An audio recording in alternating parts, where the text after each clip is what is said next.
Oke, selamat datang lagi di Deep Dive kita kali ini. Anda udah kasih kita beberapa sumber yang menarik banget nih. Ada analisis pasar, artikel ulasan, ya kan, sampai catatan pribadi Anda juga. Semuanya kayaknya ngerucut ke satu pertanyaan besar gitu ya. Apa iya Apple itu beneran mulai kehilangan sihir inovasinya? Soalnya kan ada suara-suara yang bilang produk baru mereka sekarang tuh rasanya ya gitu-gitu aja, lebih banyak polesan bukan gebrakan kayak dulu. Nah, jadi misi kita sekarang nih, kita bongkar bareng-bareng kritik ini. Ini tuh cuma ekspektasi kita aja yang ketinggian atau emang ada sesuatu yang berubah di Apple? Kita coba telusuri data-data terbaru, terus berbagai sudut pandang dari materi yang Anda kasih. Dan tentunya, apa dampaknya buat Apple dan buat Anda sebagai pengguna. Oke, kita mulai aja ya.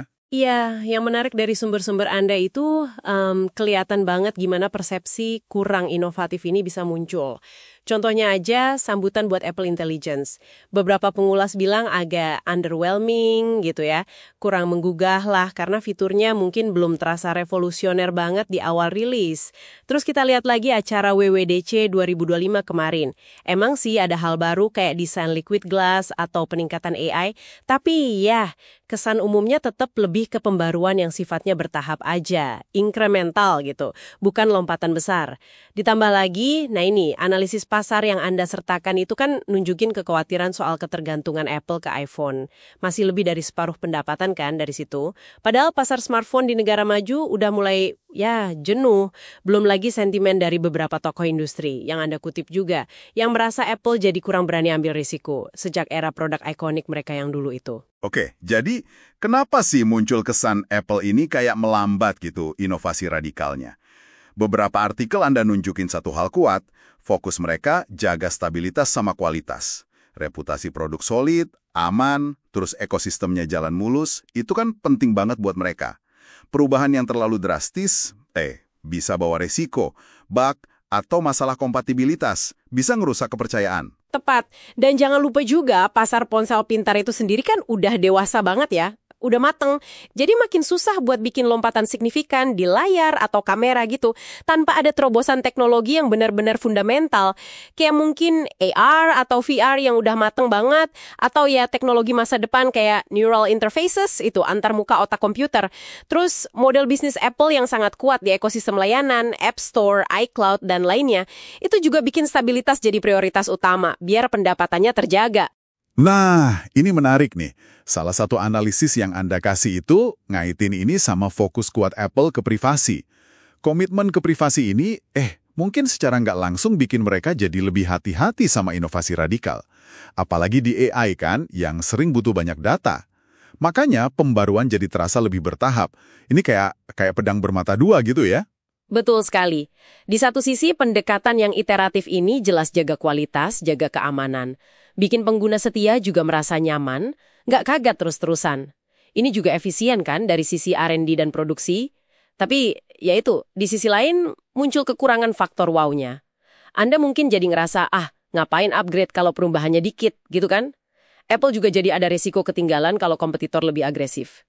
Misalnya di AI atau soal interoperabilitas. Interoperabilitas maksudnya biar produk Apple bisa nyambung sama merek lain gitu ya? Ya, kemampuan produk mereka buat ngobrol sama merek lain. Dan tentu saja ada risiko persepsi publik, yaitu tadi, bahwa mereka mandek atau stagnan. Terus kalau gitu apa nih saran atau jalan keluar yang muncul dari sumber-sumber Anda? Salah satunya sih jelas ya, investasi lebih berani lagi ke teknologi yang disruptif. AI generatif yang lebih canggih.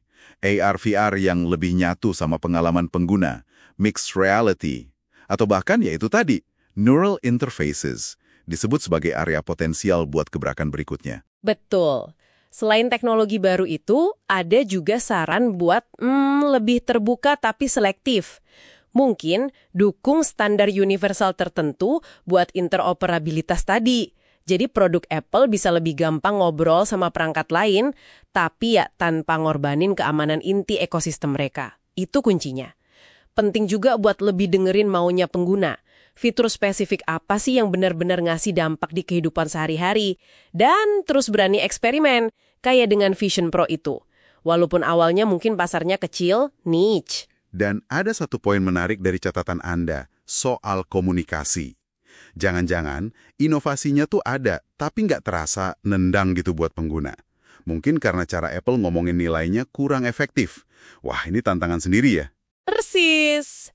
Jadi, ya kalau kita tarik kesimpulan nih, kritik soal inovasi yang gitu-gitu aja, emang ada benernya sih kalau kita bandinginnya sama era gebrakan besar Apple di masa lalu. Tapi strategi mereka yang sekarang ini juga punya alasan yang kuat di belakangnya.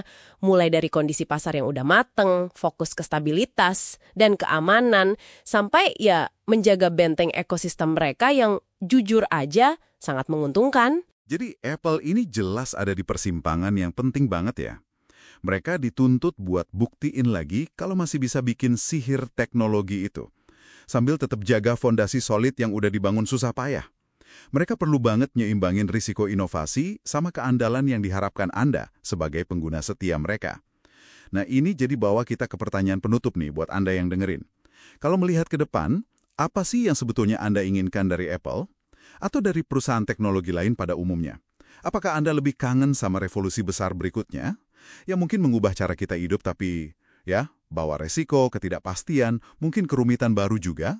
Atau Anda justru lebih nyaman sama penyempurnaan yang stabil, yang terukur, yang bisa diandalkan pada pengalaman yang udah Anda kenal baik sekarang? Sesuatu buat direnungkan mungkin ya.